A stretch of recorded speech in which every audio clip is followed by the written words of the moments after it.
मंडी की भीड़, किसान बोरे उठाते हुए। नमस्कार दोस्तों, आज हम बात करेंगे हरियाणा की मंडियों से निकल रही उस बड़ी खबर की जिसने किसानों की नींद उड़ा दी है। धान पैडी का सीजन है, लेकिन किसानों को एमएसपी यानी मिनिमम सपोर्ट प्राइस का पूरा दाम नहीं मिल रहा। पूर्व मुख्यमंत्री भूपिंदर सिंह हुड्डा का कहना है कि किसान एमएसपी से RR प्रति क्विंटल कम दाम पर बेचने को मजबूर हैं। एमएसपी क्या है? एमएसपी यानी न्यूनतम समर्थन मूल्य वह गारंटी है जो सरकार देती है कि किसान को उसकी फसल का इतना दाम जरूर मिलेगा। केंद्र सरकार हर साल एमएसपी घोषित करती है। इस बार धान का एमएसपी लगभग R2300 प्रति क्विंटल है, लेकिन कई किसान रिपोर्ट कर रहे हैं कि उन्हें सिर्फ R1900 से R2000 तक ही मिल रहा है। सवाल यही है, जब एमएसपी तय है तो किसान को उसका पूरा हक क्यों नहीं मिल रहा? ग्राउंड रियलिटी: मंडियों में धान की खरीदी प्रक्रिया बहुत धीमी है। किसानों की लाइनें लंबी हैं, लेकिन फसल का उठाव लिफ्टिंग समय पर नहीं हो रहा। धान की नमी मॉइस्चर को लेकर सबसे बड़ी समस्या सामने आई है। किसान का अनुभव नरेशन: हमारी फसल को 18% नमी बताकर खारिज कर दिया। एमएसपी पर नहीं खरीदी गई।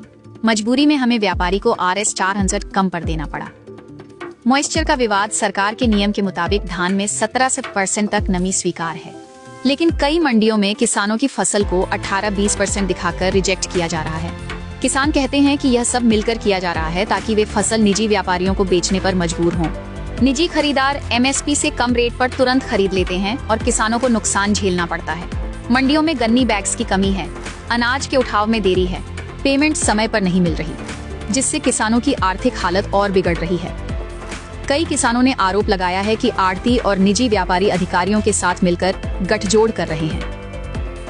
पॉलिटिकल एंगल: पूर्व सीएम भूपिंदर सिंह हुड्डा का आरोप है कि यह सीधा किसानों के साथ धोखा है।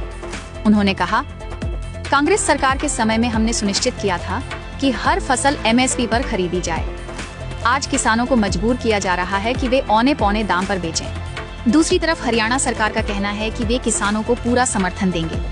सीएम ने अधिकारियों को निर्देश दिए हैं कि किसानों की शिकायतें तुरंत दूर की जाए और मॉइस्चर टेस्टिंग मशीन्स हर मंडी में लगाई जाए। सरकार का बचाव और उपाय: सरकार कह रही है कि 17% नमी तक की फसल एमएसपी पर खरीदी जाएगी। मंडियों में इलेक्ट्रॉनिक मशीनें लगाई जा रही हैं। किसान संगठनों का दावा है कि जमीन पर स्थिति अभी भी बहुत खराब है। दोस्तों, सवाल यही है, क्या किसानों को एमएसपी पर उनका हक मिलेगा या फिर यह विवाद आने वाले दिनों में बड़ा आंदोलन खड़ा करेगा? आप अपनी राय हमें कमेंट में जरूर बताइए। क्या सरकार एमएसपी लागू करने में सफल है या किसानों के साथ धोखा हो रहा है?